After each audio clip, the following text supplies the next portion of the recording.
വിജയത്തിന്റെ അമൃത് നേടാൻ കൂർമാവതാരം നൽകുന്ന വലിയ പാഠങ്ങൾ, തത്വങ്ങൾ.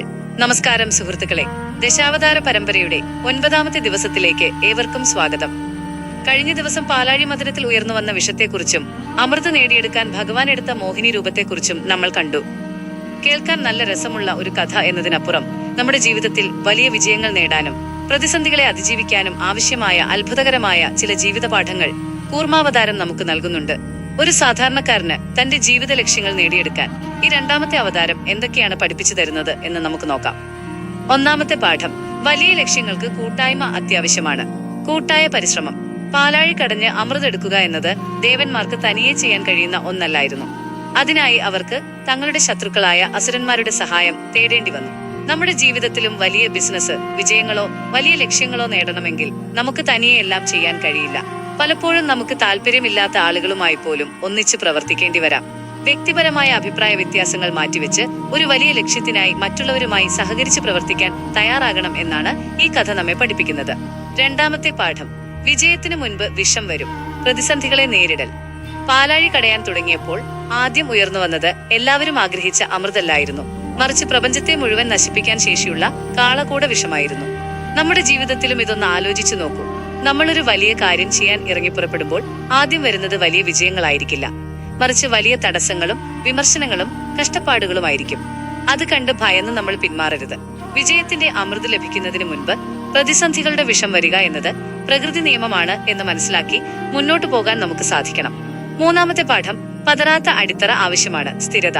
കടച്ചിൽ തുടങ്ങിയപ്പോൾ മന്ദരപർവ്വതം താഴേക്ക് പതിക്കാൻ തുടങ്ങി. അതിനെ താങ്ങി നിർത്താൻ ഭഗവാൻ കൂർമ്മമായി അടിത്തറയൊരുക്കി. നമ്മുടെ ജീവിതത്തിലെ ലക്ഷ്യബോധമാണ് ആ പർവ്വതം. പക്ഷേ നമ്മുടെ ലക്ഷ്യങ്ങൾക്ക് കൃത്യമായ ഒരു അടിത്തറയില്ലെങ്കിൽ, അതായത് കഠിനാധ്വാനവും അച്ചടക്കവും ഇല്ലെങ്കിൽ, നമ്മുടെ ലക്ഷ്യങ്ങൾ പകുതി വഴിയിൽ തകർന്നു പോകും. എത്ര വലിയ സമ്മർദ്ദമുണ്ടായാലും ഉലയാതെ നിൽക്കുന്ന ഒരു അടിത്തറ നമ്മുടെ മനസ്സിനുണ്ടാക്കിയെടുക്കുക എന്നതാണ് കൂർമാവതാരം തരുന്ന ഏറ്റവും വലിയ സന്ദേശം. 4ാമത്തെ പാഠം: പ്രലോഭനങ്ങളിൽ വീഴരുത്. ആത്മനിയന്ത്രണം. അമൃത് കിട്ടിയ ഉടനെ ദേവന്മാരും അസുരന്മാരും അത് പരസ്പരം തട്ടിയെടുക്കാൻ പോരാട്ടം തുടങ്ങി. പിന്നീട് മോഹിനി വന്നപ്പോൾ അസുരന്മാർ അവളുടെ ബാഹ്യ സൗന്ദര്യത്തിൽ മയങ്ങി തങ്ങളുടെ യഥാർത്ഥ ലക്ഷ്യമായ അമൃത് മറന്നുപോയി. അതിന്റെ ഫലമായി അവർക്ക് അമൃത് നഷ്ടപ്പെടുകയും ചെയ്തു. ജീവിതത്തിൽ വിജയത്തിന്റെ പാതയിൽ സഞ്ചരിക്കുമ്പോൾ നമ്മെ വഴിതെറ്റിക്കുന്ന ഒട്ടനവധി പ്രലോഭനങ്ങൾ ചുറ്റുമുണ്ടാകും. അത്തരം താൽക്കാലിക സന്തോഷങ്ങളിൽ വീണുപോയാൽ നമ്മൾ ആഗ്രഹിച്ച വലിയ ലക്ഷ്യങ്ങൾ നമുക്ക് നഷ്ടമാകും. നമ്മുടെ ശ്രദ്ധ എപ്പോഴും യഥാർത്ഥ ലക്ഷ്യത്തിൽ മാത്രമായിരിക്കണം. 5ാമത്തെ പാഠം: ഇന്ദ്രിയങ്ങളെ അടക്കി ഭരിക്കുക. ഉള്ളിലേക്ക് തിരിയുക. ഒരു അപകടം വരുമ്പോൾ ആമ തന്റെ കൈകാലുകളും തലയും പുറന്തോടിനുള്ളിലേക്ക് വലിച്ച് പൂർണ്ണ സുരക്ഷിതനാകുന്നു. ചുറ്റുമുള്ള ലോകത്ത് കോലാഹലങ്ങളും പ്രതിസന്ധികളും ഉണ്ടാകുമ്പോൾ അതിലേക്ക് നോക്കി പരിഭ്രാന്തരാകാതെ നമ്മുടെ മനസ്സിനെ ഉള്ളിലേക്ക് തിരിക്കാൻ നമുക്ക് കഴിയണം.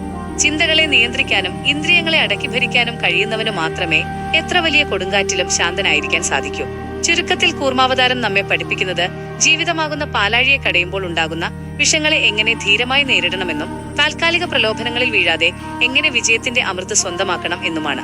ദശാവതാര പരമ്പരയുടെ 10ാമത്തെ ദിവസമായ നാളെ കൂർമാവതാരത്തിന്റെ അവസാന ഭാഗത്തിൽ നമ്മൾ സംസാരിക്കാൻ പോകുന്നത് ഇതിഹാസങ്ങളിൽ അധികമാരും പറയാത്ത ചില വിചിത്രമായ രഹസ്യങ്ങളെക്കുറിച്ചാണ്.